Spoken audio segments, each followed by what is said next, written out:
What can we do for you? All right, kids. Here's the deal. According to my client's will, he wants to leave all his earthly possessions to the noisy girls in the apartment above mine. ¿En qué puedo ayudarle? Escuchen, señoritas. Este es el trato.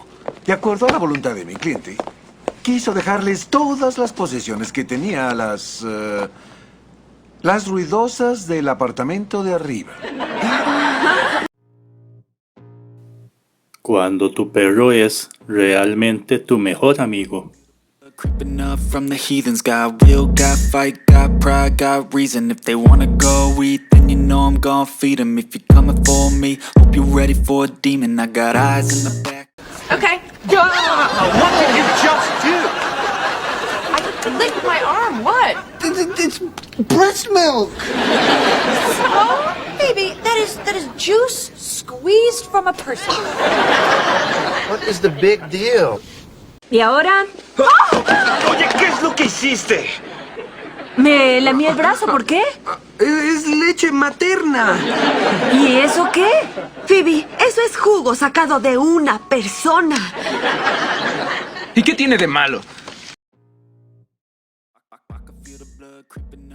Esto es lo que podríamos llamar una sincronía perfecta. Then you know I'm gon' feed them. If you're coming for me, hope you're ready for a demon. I got eyes in the back of my head, I'm seeing. Creo que esto requiere de mucha práctica. The webs I'm weaving, I could take this crowd from believing, got a taste for blood and my tongue keeps bleeding. ¿Y qué esperas para comprar una bicicleta? So cold, behold, frostbite they feeling. I could tear you apart or I could go heal. All right, fine. We have got to do something about our little situation here, Joey. So, this is my idea. You and me spending some quality time together.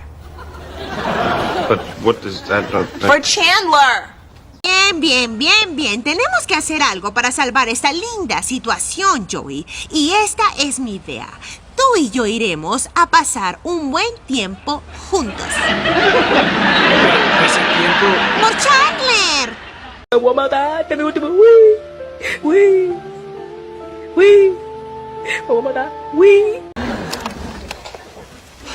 Well, Joey, I wrote a little song today.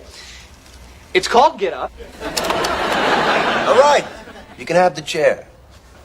Really? Oh my, would you look at that? Bueno, Joey, escribí una linda canción. Se llama Lárgate, imbécil. Está bien. Siéntate aquí. ¿De veras? Por Dios, ¿qué es esto? ¿Qué es esto? ¿En qué puedo ayudarle? Escuchen, señoritas. Este es el trato. De acuerdo a la voluntad de mi cliente, quiso dejarles todas las posesiones que tenía a las ruidosas del apartamento de arriba. ¿Y ahora? Oye, ¿qué es lo que hiciste? Me lamí el brazo.